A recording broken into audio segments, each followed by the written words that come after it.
Hey everyone, and thanks for jumping back into the Cryptoverse. This is NFA Live. Here we are every Thursday. We have Rob from Digital Asset News. How's it going? Great. Thanks for having me back. Yeah, thanks for being here. And then we have Guy from Coin Bureau. How's it going, Guy? Good to see you, Ben. Yeah, it's good. Good to see you on this day when XRP dominance is climbing. Oh, I'm sure we'll talk about it. Um, so the first thing I'd like to talk about is, 4 days from now, we're going to have a new president here in the United States, and obviously there's been a lot of discussions about that. I'm curious in general if you could talk about, and I'll start with Rob. How do you think his presidency will affect the cryptoverse? Do you think it's going to be like 2017?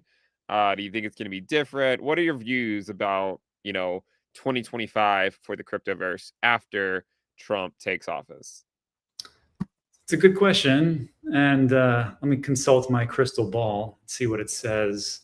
But I think it really comes down to is I remember putting out a video about Gary Gensler and being so happy that a guy who understood the markets would actually come in.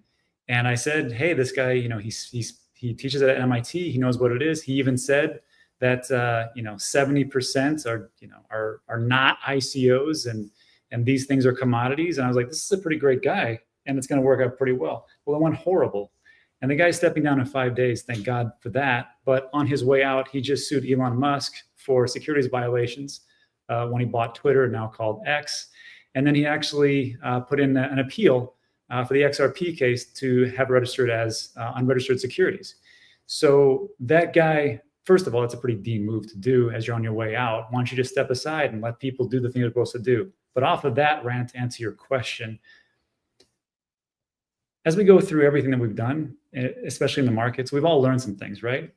Like, I know, Ben, when you talk about not getting into alts during a bear market, talking about Bitcoin dominance, it helps a lot of people. And then, like on Guy and your channel, what you're doing is you guys are going even more in depth, and you've learned some things along the way about what not to do as opposed to what to do.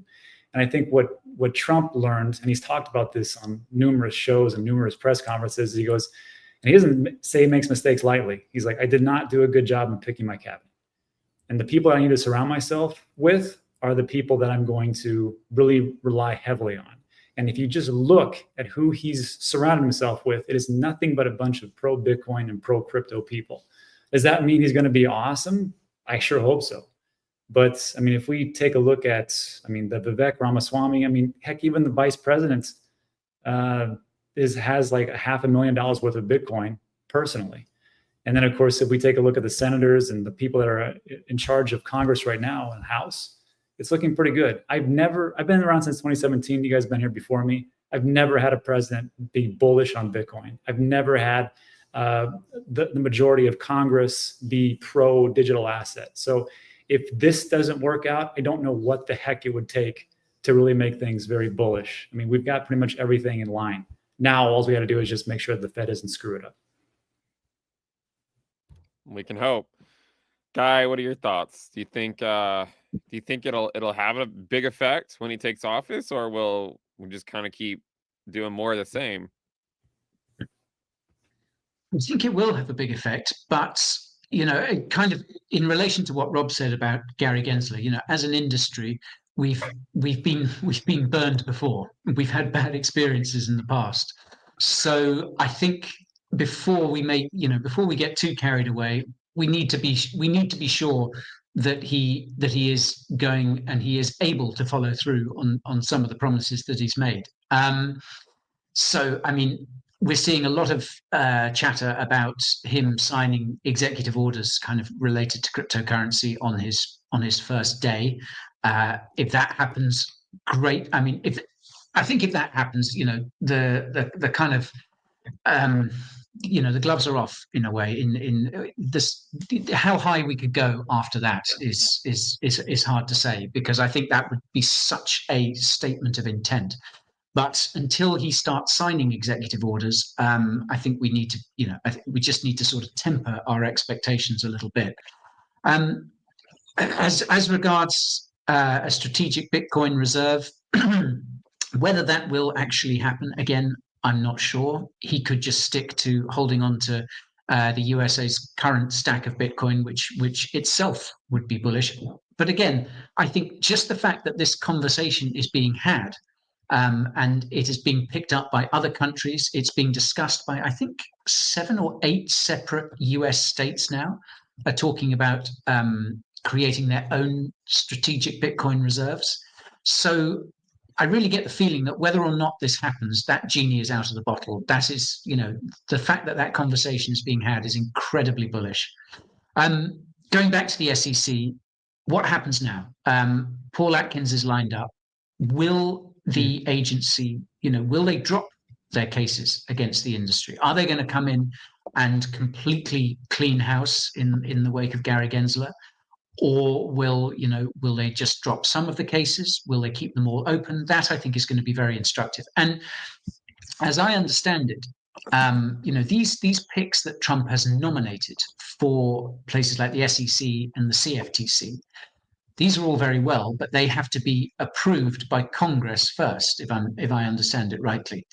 How long is that going to take? We don't know. Who is going to be interim chair of the SEC or the CFTC until Trump's picks get appointed, assuming they do get appointed? I think that could be very interesting, and I don't think that will necessarily take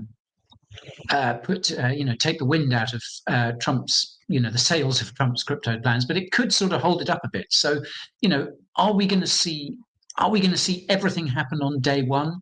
I don't think so. Now, if the notoriously volatile and emotional crypto industry and wider crypto community is ready for that, I don't know. I think a lot of people are expecting day one, off we go, blast off to the moon. Like I say, if those executive orders start getting signed, that could be possible. But I think we should temper expectations and wait until that Trump has put his signature on pieces of paper.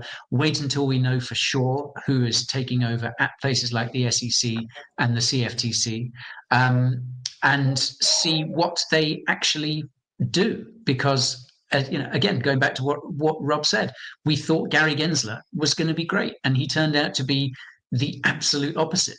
So I'm very curious to see what, say, Paul Atkins, if it does indeed end up being him at the CFTC, at the SEC.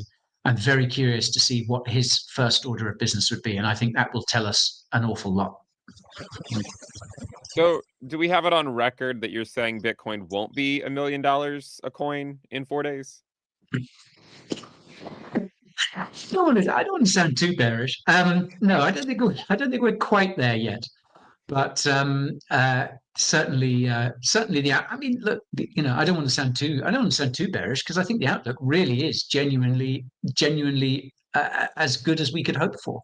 As Rob said, you've never had a pro crypto president, never had someone who's been this open about about their support for the industry and what they plan to do.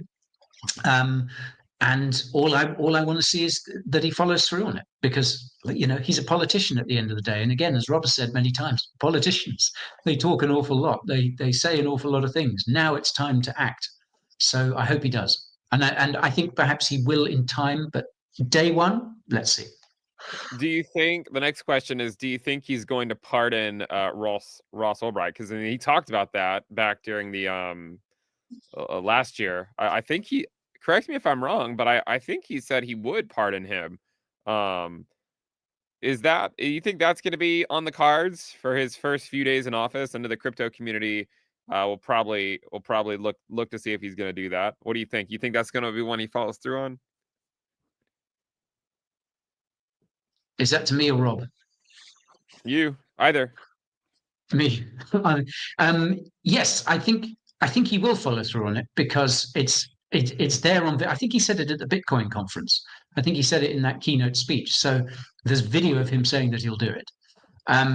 It's very easy to do. I mean, presidential pardons seem to be getting thrown around like confetti at the moment. So I mean, I think it would be a massive and very easily preventable own goal if he doesn't, because straight away, you know, that's within his power. He doesn't need an executive order. He doesn't need the approval of Congress.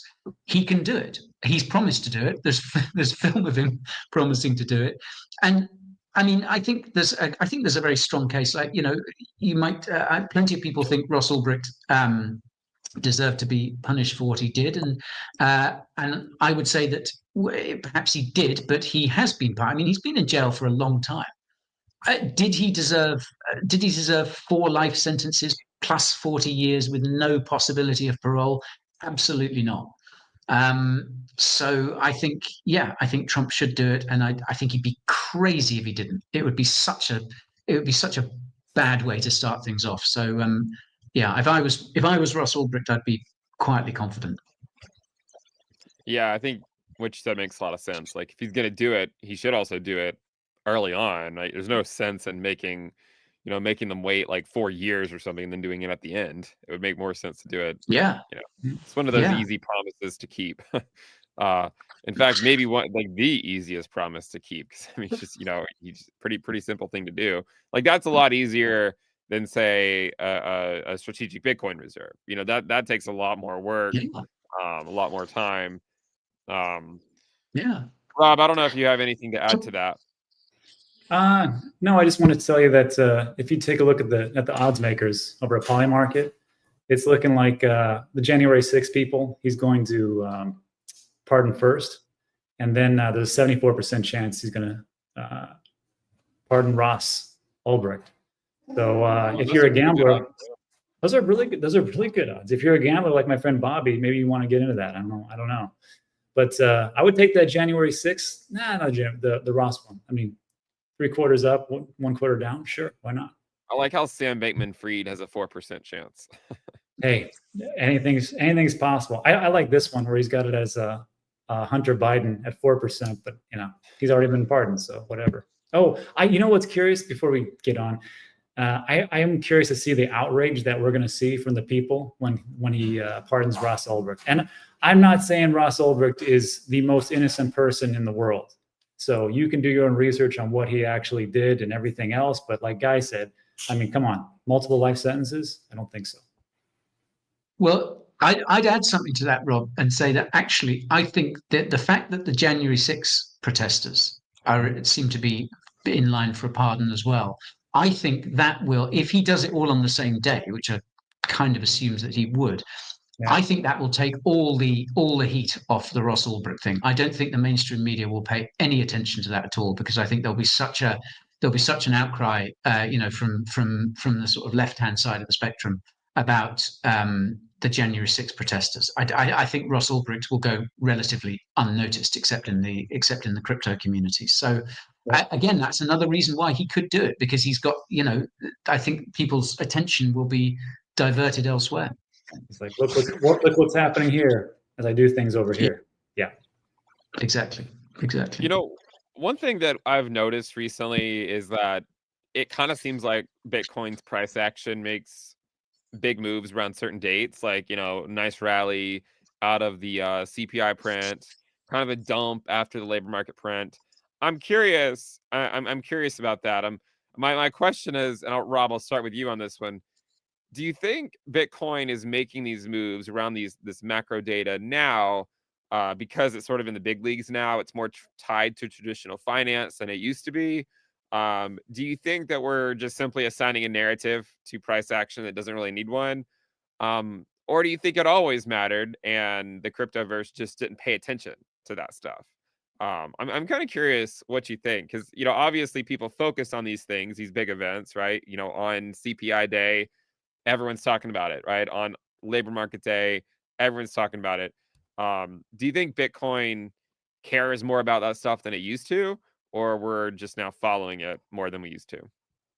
Well, before I answer that, I think sometimes it's ridiculous just how deep the market participants go into the macro data, as if like there's nothing. It's like when something positive comes out, everything switches on a dime and everybody's bullish. And then when something negative comes out, that's it. Bull runs over. I told you guys should have sold before. You're a moron. And I'm like, and I just look at this and I get so annoyed with the market and the participants in it. And it's like, what are we doing? Why? I mean, I get it, but the same. And then if you take a look at like the same people that call for recession, they called for recession 2 years ago. They called for recession last quarter. They called for recession 3 quarters ago, and they're going to call for recession tomorrow. And they're going to call for it in the end of 2025. And it just never stops. It's good to know, and I think it gives us some kind of knowledge, some kind of power, and like we feel like we're in control. Nobody's in control. We're not in control. Everything that's in control is outside of it. And it's the whales, it's the market participants, it's the government itself. Because if you think these numbers are going to stick, wait till they revise everything. So I know this is great, and we're fantastic. It was a great run yesterday, but I just look at it and I sit back and I'm like, well, I'm going to do the same thing I did yesterday and the day before that, the day before that. I'm just going to take a look. I'm going to dollar cost average and just get out when I think that things are way super overheated. So to answer your question, do I think that Bitcoin just never paid attention to it? I think as we get more and more institutions and Wall Street and everybody else in there, they're going to pay more attention to it, because what's liquid 24/7, 365? It's the crypto market. So they can start selling and offload. And then that's why, of course, if you take a look at the treasuries and the dollar, the Dixie goes up, it's very hard to pay back different things when the dollar is gaining in strength and you're from another country and you're losing like crazy. So what do? Well, I got this great global asset I can sell off, and that's where it happens. So I think it's interesting. It's good to know, but in the long run, I really don't care so much about it. Yeah, I mean, I think that's great, because I mean, it's not really a great investing strategy because it moves so slowly, and those cycles just take years and years and years to play out. But no, I agree. I mean, I completely agree. Guy, what about you? What are your thoughts? I mean, does all that stuff matter as much as the market makes it seem like it does, or does it not? Well, yeah. I mean, I think we've got to consider how much Bitcoin's status as an asset has changed over the 15, 16 years it's been in existence. And Ben, you might have a chart for this, but I think BTC is now very much correlated to global liquidity, and that in turn, global liquidity is driven by what the likes of the Fed and other central banks, but mainly the Fed, say and do. So that is Bitcoin has now joined the big leagues, as you said, and as long as it continues to be tied to global liquidity, then I think that volatility we see around big macro dates like jolts or Fed meetings or whatever, I think that volatility will continue. And I think the important thing to think about is that when people like us, people who spend a lot of time in crypto and are very wrapped up in it, we consider Bitcoin, we consider BTC, to be like, I mean, I use it as my de facto savings account, for example. We've talked, the three of us on this show before, about denominating your wealth in BTC terms. Not everyone thinks like that. No, I think Bitcoin itself is no longer held exclusively by people who align with it in any philosophical way. Who look at it in terms of hard money or digital gold. For an increasing number of investors, and an increasing number of investors with a large amount of capital, it is just another tradable asset. It's very risky, so it doesn't make up a huge proportion of their portfolios. I think it was Eric Balchunas, one of the Bloomberg guys. I think he said on a few occasions that a lot of investors now see Bitcoin as kind of like a hot sauce that people add to their portfolios. Just a sort of a few drops here and there, just to spice it up a little bit. But that is what an increasing number of investors treat Bitcoin as, and they don't have the same buy and hold mentality that so many of us in the Cryptoverse do. They see it in a completely different way. It's a tradable asset like any other, and they will dump it in a heartbeat if the mood takes them. So, and again, I think that means that it will again react to these big macro moments as long as it stays correlated with liquidity. Yeah, liquidity seems to be sort of the king of how the cryptoverse operates. When sort of the injections happen, crypto normally goes up, and when they don't happen for a while, it normally goes down. But it is interesting to see kind of. I guess it's kind of interesting to see Bitcoin, as it grows up, as it matures, it it becomes a little, people care a little bit more about the things that are associated with traditional markets, but even then, I mean, Bitcoin often will just shrug off a lot of that stuff over a long enough period of time, even if on a daily time frame seems like it's important. When you zoom out over months, quarters, years, it hasn't really seemed as relevant. Um, I wanted to talk about an altcoin, XRP, because XRP is kind of interesting because it actually hit a new all-time high, which is at least worth talking about because the last time that it had an all-time high was January of 2018. So, I mean, we're talking about 7 years ago. um, so congratulations to the XRP holders, first of all. I do wonder if there's anyone who bought in 27 or 2018 and they're just now checking the price after 7 years and seeing that it's not gone anywhere. But what do you guys think's going on? I mean, it did have a double bottom on its Bitcoin pair. Normally altcoins get nice rallies after that. So it's not like the rally was completely out of the blue. But at the same time, what do you think is still driving the rally? I guess, is it just speculation, right? Is it Gensler leaving? Is there something else going on? Guy, what do you think is sort of the culprit for the rally? Yeah, before I get into it, I should say I saw an old friend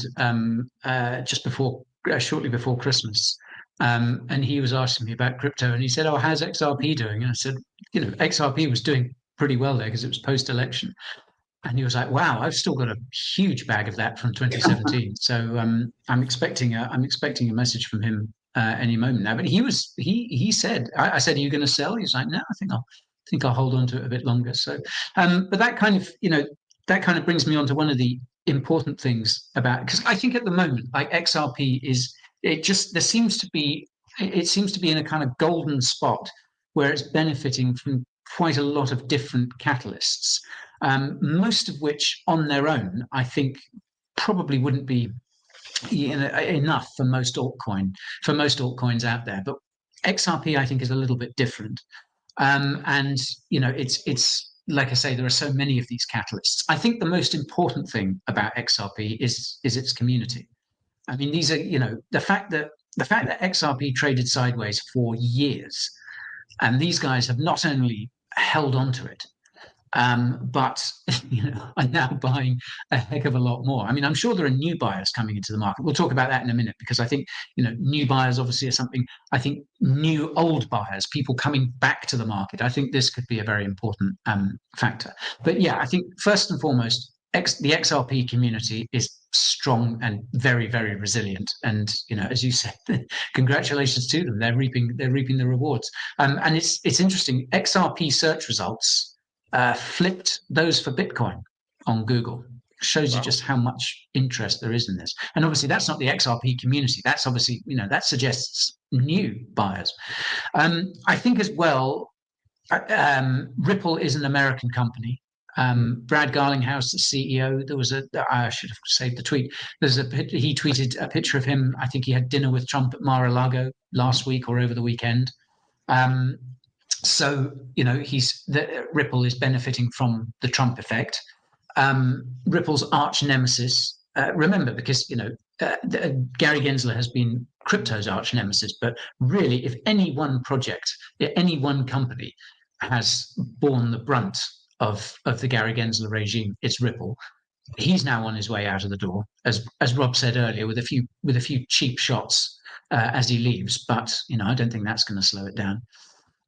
So there's that as well. And then there's also there seems to be quite a lot happening in the XRP and in the XRPL ecosystem itself. They've just launched this stablecoin RLUSD. That's a good strong narrative.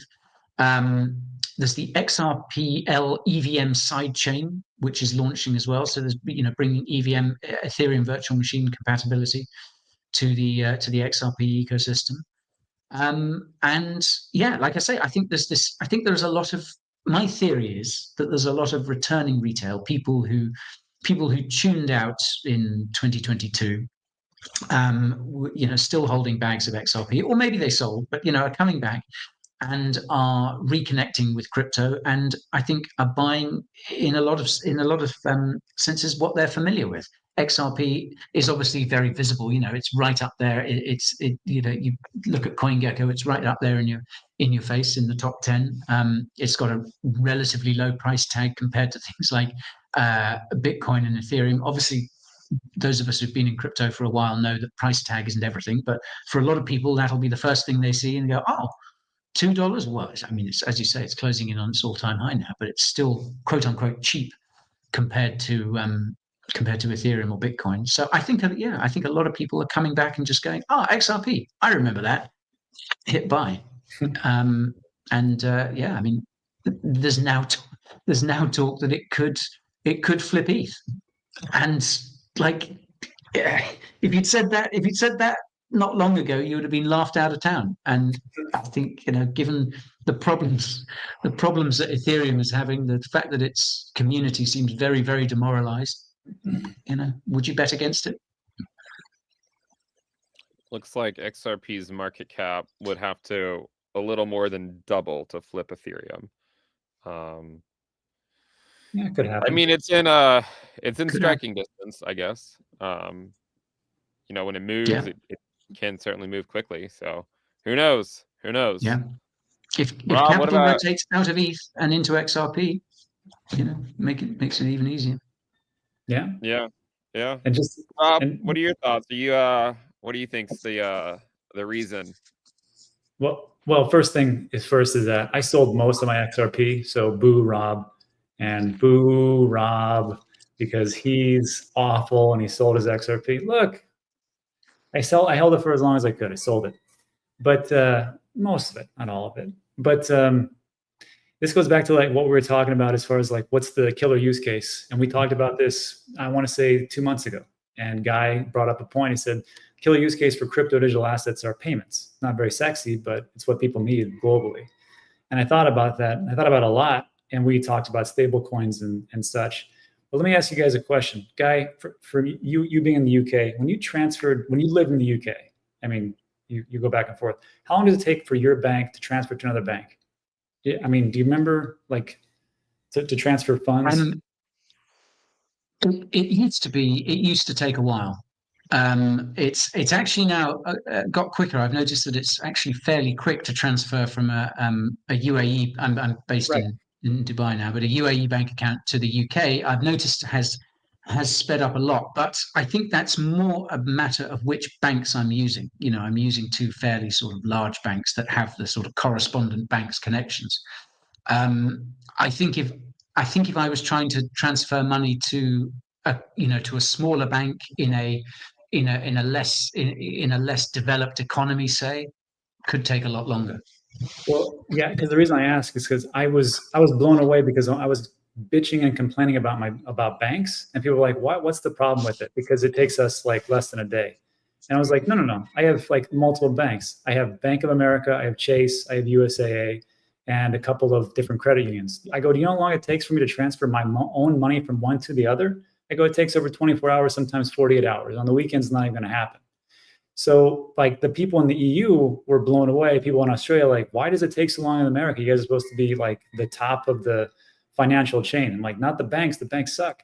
So when I take a look at like what you said, Guy, about payments, it's not just that and moving money around, and of course, like the smaller banks, but the vendors and people who actually, have to have people use debit cards and credit cards and things like that to pay for things. Do you know how much they get charged? They get charged a bunch. It's like between 0.46% and 1.99 to 2.47%. And there's a merchant card fees that I just pulled up. Ben, if you can throw it up. This is from 2014. This is the last one I could find. Look at that. If you're a small business owner and you want some kind of payment rails, you're stuck with Stripe, you're stuck with Visa, you're stuck with MasterCard, and that's pretty much it. And then over here in Puerto Rico, you can use this thing called ATH, which is linked through all the banks, which you would think, well, that sounds pretty good, a very local type of system. It's 2.25% for every single transaction that you do on a debit card. Why do you want to pay that? Well, you have to because you're stuck, because you're in the mafia. However, like with XRP and payments, if they can charge 0.000 whatever it is, I can see the point. But the thing that I got wrapped around was, them getting sued, the SEC coming really hard. Now I understand why they came so hard, because they're going to disrupt the banks. And then, now moving forward, I think they could do some pretty good things because they have all these partnerships in tow. And now they can actually not just do it outside the United States, but within the United States and globally. So how much liquidity does that give them? So yeah, congratulations, XRP. I'm genuinely happy for those guys, because those are the ones that got kicked in the teeth for the longest. Congratulations, everybody. Yeah, I mean, it's been a great move in a really short period of time. And yeah, I mean, it's always interesting when you see one of the altcoins put in new all-time highs. Normally Bitcoin is the first to do it, and then eventually some of the alts will. But this is the first all-time. I mean, XRP didn't even have an all-time high last cycle. So this is not a common pattern, right? To go from an all-time high to then a cycle without an all-time high, to then the next cycle with an all-time high. Not something you commonly see happen. Now, of course, you could argue it was because of the SEC last cycle that sort of, tempered the returns. But yeah, I just thought I would point it out. All right, guys, if you have any questions, leave them down in the comments. We have one more question here, but if you guys want us to answer anything, make sure to post that, and I'll try to get to those in a few minutes. The last question, Guy, it's going to be for you first. If the Cryptoverse had a theme song, what would it be? Okay, I came up with three possible options here. My first choice would be Hotel California by the Eagles, purely for the line, you can check out anytime you like, but you can never leave. That I really hear that when I'm on crypto, doom scrolling on crypto Twitter. I hear that line sort of echoing in my head. I'd also go for I Can't Get No Satisfaction by the Rolling Stones, because I think that sums up the crypto community so well. I mean, we've seen that over the last week. This time last week, prices were down, sentiment was in the toilet, everyone was feeling just awful and complaining. Crypto Twitter was an absolute mess. Now we're back up. In the space of a week, it's all fine again, and it's just like I'm seeing people call for another dip because they missed the opportunity to accumulate more. And it's just like, guys, come on. There really is we can't be satisfied. That's what we're doomed to do in crypto. So that would be my second choice, Satisfaction by the Stones. And then I don't know if you guys know the Smiths. They're a big band in the 80s in the UK. They've got a song called Heaven Knows I'm Miserable Now. Which I was looking for a job, and then I found a job, and heaven knows I'm miserable now. Again, that's that reminds me a bit of the crypto community as well. So those are my three choices. Nice. So I looked it up. You gave us a song from 1965, I Can't Get No Satisfaction by the Rolling Stones. A song from 1976, which was the Hotel California, and then 1984. Which was Heaven Knows I'm Miserable Now. So you even went as far to give us one from the 60s, the 70s, and the 80s. That's pretty good. I guess all these theme songs, the people that made them knew the Cryptoverse was coming. And they were preparing everyone. Rob, do you have probably any songs? Says more about my music taste than anything else. Those are solid tastes, Guy. Those are solid tastes. Yeah. Rob, do you have a song from the 90s or to keep the trend going? Mine's, yeah, well, it's almost it's a little bit more modern, and throw it up. There's a picture there. Mine is Big D Energy from Lotto, which if the people who know what this song is about, it's not about Bitcoin dominance, but whatever. Big D Energy, pretty good. And then also the Lego song, Everything is Awesome. And the reason why I picked Everything is Awesome is because, you know, if you take a look at the site itself, right? And you take a look at it, and you know, you get like the worst news and the crappy macro and all this stuff. You just go look at this and go, you know, over time, if I just take a look at all these indicators, you know what? Yeah, it sucks today, but it wasn't that sucky, you know, 3-4 years ago, and 4 years before that, and 4 years before that. So yeah, it sucks right now, but really, honestly, everything's pretty awesome, and I'm in the right place at the right time. So those are my two picks. I saw someone say the song should be the Baby Shark song. Baby Shark. Do. Nice. Which is a song I do frequently hear with having, you know, little kids. Let's see. Did you have any choices, Ben? What would be your pick? Or are you honestly Baby hadn't Shark even camp? thought about it. I hadn't even thought about it. I was just wanting to know what you guys thought. If I think of one, I'll let you guys know. But I was looking at some of the ones in the chat. That'd be good. Someone said instead of Baby Shark, Baby Whale. Someone says first break on through, followed by the end. Both by the doors. The end is good. What's the one? What's the Simon and Garfunkel one where the opening line is "Hello, darkness, my old friend"? Oh yeah, Sound of Silence. Sound of Silence. Yeah. Hey, let's start playing that one in Q4 because we know it's coming soon. If normally that's when 2026 that'll be the theme song, right? You know, be great. Put on Peter Schiff's like face on the screen, and then start playing the Sound of Silence as Bitcoin starts to rise up. It'd be perfect. House of Pain. Well, that's Jump Around, right? Get Down. Jump Around, yeah. Get Down. So that says you have great music taste, guy. Well, at least I get something right. Yeah. The theme from the good, the bad, and the ugly. Someone quoting the you got to know when to hold them, know when to fold them. I think that's the Gambler, isn't it, by Kenny Rogers? Yeah. I did an April Fool's video with my wife, April 2021, and in the video we were doing sort of like a parody of the Big Bang Theory's Fun with Flags, but we did fun with crypto. And in it, I was like, altcoins, you got to know when to hold them and know when to fold. We got Rocket Man on here. Yeah. Yeah. That's a solid choice. Hero, Peter Schiff's Anthem. Yeah, I guess going back to the Sound of Silence, someone says, "Hello, bear market, my old friend." All in good time, Rafa. All in good time. Winter shade, or wither shade of pale, looking at ETH. Oh yeah. That's a great song. 2 more. We got Till I Collapse. That's a good one. That could be a song for every altcoin out there. That's pretty good. Highway to Hell. Oh, this is a good one. Oops, I did it again. That's a good one. What is it? Oops, I sold it again. Oops, I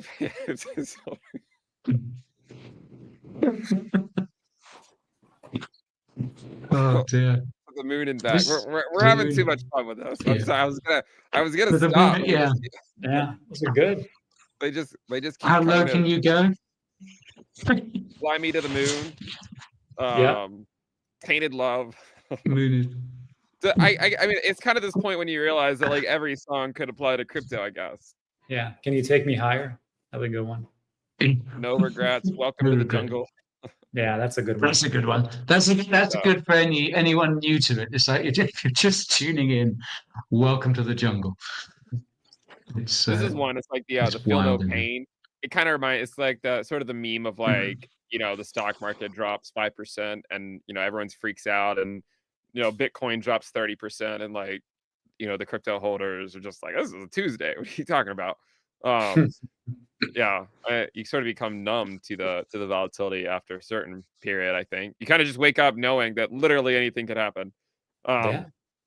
Yeah. All right. Oh, This Is a Low by Blur. That's a great song. Oh I haven't yeah. heard that. I'm going to listen to that after this. Yeah, it's great. Here we got one. Spinning Sorry. wheel. What goes up must come down. Misery. Pretty good. Come on, guys. Bitcoin's nearly at 100K again. XRP is probably going to break its all-time high a little later on today. But all the, I think it already oh no, did. it's down at 98K. It's not a 200K. It's so over. It's not a 200K. I That's think why it's really interesting. Like this cycle has been. I mean, like it's easy to say this cycle is different. I mean, if you look at the ROI of the cycle, it's basically tracking the prior cycles pretty well. But it's interesting because like social sentiment is still so bad. Like the sentiment is still bad. Yeah. Like even social interest is still really really low. Like there was a little bit of a spike back in December by the social risk, but it's actually come back down now.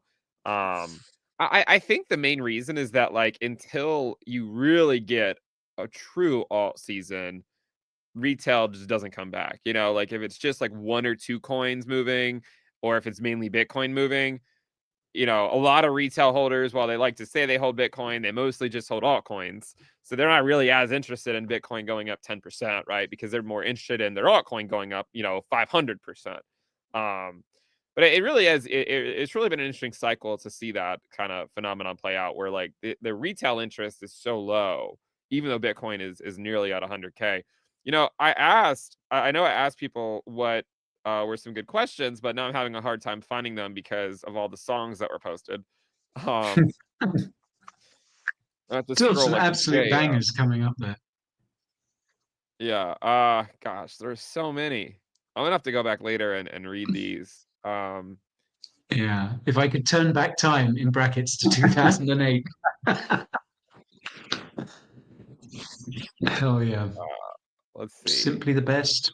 If I don't see any It's good to see questions, it. I'm just gonna start looking at more songs. Loser by Beck. Ross says he's 700% up on XRP. That's a decent move up. I actually saw a tweet by someone today, or no, it was yesterday. They said they told themselves for years and years and years that they would sell all their XRP when it hit $3. And he's like, and now that it has, I don't want to sell. I'm like, this is like the perfect sort of the perfect mentality of like that's how it always goes, right? It's they don't want to buy and they don't want to sell, and then you end up just sort of cycling through the whole cycle. But it's funny how Rob, you look like you want to say it's just funny how that cycle repeats itself. No, I know who wrote that. It was not just some random guy. It was John Deaton, the lawyer for the Ripple case, and he's like, I know I should do better, but I can't do better. I'm going to keep holding that.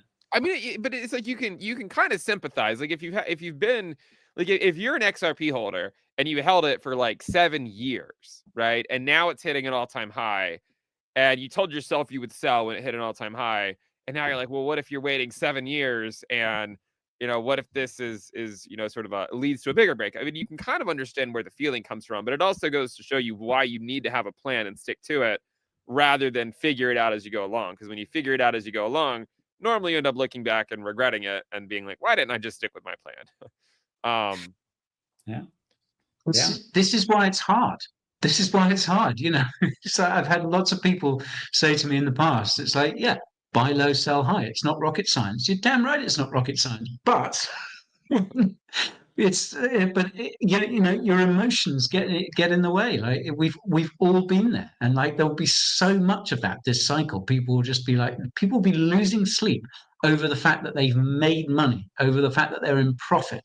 If you want to call it emotion, if you want to call it greed, whatever it is, it will creep in, and it will screw so many people. So many people. Don't be one of those people. Spot on. Yeah. Yeah. It is true. Amen. I'm having a hard time finding any more questions because all these people just keep talking about their songs. You hit the sweet spot of engagement there, Ben. Yeah, good job. We could have gone the other way, but this was way better. Mm-hmm. I mean, like some of we got some questions. What do you think the reason for ETH stagnation has been? Many and varied, I think. I think a big part of it perhaps has been the fact that it's become a bit complex. It's become such a sprawling ecosystem. This huge sort of all these layer twos, kind of muddying the waters a bit, not driving so much value to ETH. I think also a lot of people are kind of excited about alternative layer ones. Spotify is a good Spotify. Sorry, I saw Solana is a good good example. Sui, another one. I think people are getting excited about those. Yeah, I think that's just two of several reasons, really. Yeah, my question is, what song would you attribute Ethereum's lack of growth to? That's the real question. I love this That's person. real. Bare necessities. I'm gonna like I gotta go through all these and like I don't know. These are funny. You'll have to make a Spotify playlist, Ben. That's what you have to do. Yeah. And share it. Someone even says that Spotify, you've got some songs saved. I see a bunch of memes coming up. I see. What's more important, rate cuts or quantitative tightening ending?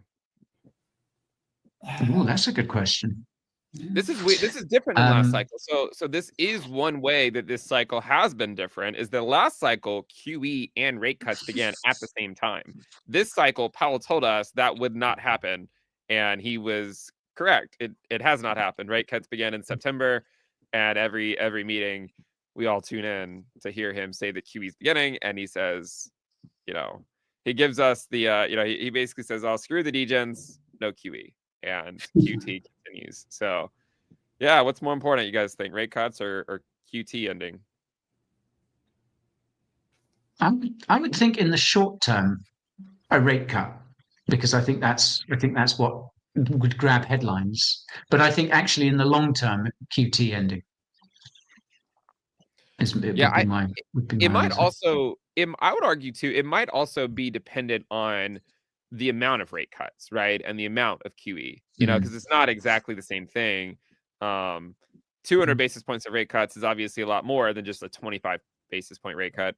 Also, I think it matters whether we're above or below R star, right? The theoretical level from which, if interest rates are above, the economy slows down, and if interest rates are below, the economy contracts. I think what's happened in the short term is that the Fed began cutting rates, and everything took off because the economy was doing just fine when they started cutting rates in September, and it's probably the reason why the yields have just gone up since the Fed started to cut rates. It's kind of an indication that they didn't wait too long, right? If anything, they started too early, which we don't know yet. They might have started exactly when they need to.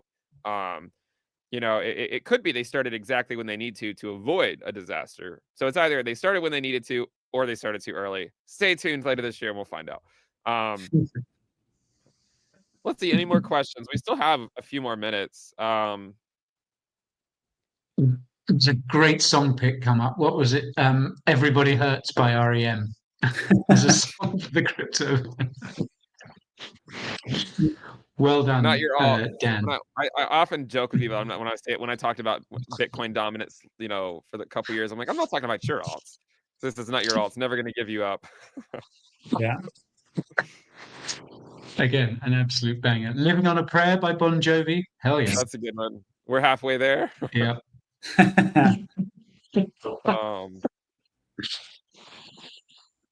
Man, it's brilliant. Well, that's a good question from someone calling themselves Pest. How can retail still be afraid to get in with so much bullish tailwind news? I think that's a good question, because I think we talked before about what is going to make retail come back, and I think I think a lot of it comes down. I think again, we're in this crypto bubble. We're digesting all of this good news. I still think retail isn't really aware or just doesn't care enough now. I think hopefully that's something that, you know, Trump and pro crypto regulations are going to change. I think also as well, you know, people are, the US economy and, you know, others, but particularly the US is doing really well, but actually regular people in the US and elsewhere are really struggling. I think that's a big, I think that could be a big Yeah. factor. I mean, this it cycle.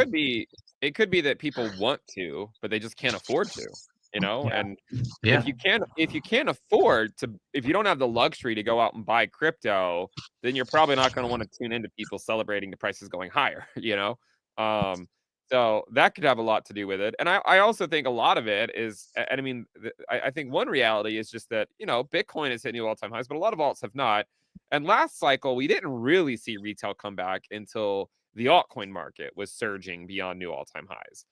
So I think that also has something to do with it. It seems like every time there's a call for alt season, you know, it doesn't really lead to what people remember as the alt season in 2021. It lasts like a couple of weeks, and then Bitcoin dominance starts to go back up again. It's kind of what's happened for the last 3 years.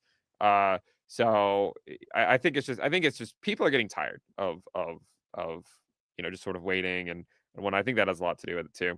And maybe it's, you know, we need QE to come back for people to get interested. I don't know. Yeah. Be nice. Let's see. Here's a good. Someone says in 20 years, someone will cry for buying a pizza for 10,000 sats. So instead of buying for 10,000 Bitcoin, I guess 10,000 sats. Knocking on heaven's door. The day that never comes. Well, today was the XRP Army's day, right? Today was that day for them. Yeah, for sure. Yeah. Is there a song called "Every Dog Has Its Day"? Because I think that would be appropriate. There must be. Bulls on parade. Nah. Nice. Gosh, yeah, so many songs. Sometimes I get a good feeling. I got a feeling. Brilliant. It's I keep wanting them to stop, but they keep just going on, and I just keep reading them. All right, we got a couple more questions. I'm still standing. Those are good. I see a bunch of good ones. What do you think about Fidelity, BlackRock, Franklin Templeton tokenizing their traditional assets? Is this? I'm not following what's going on in the throughout all that.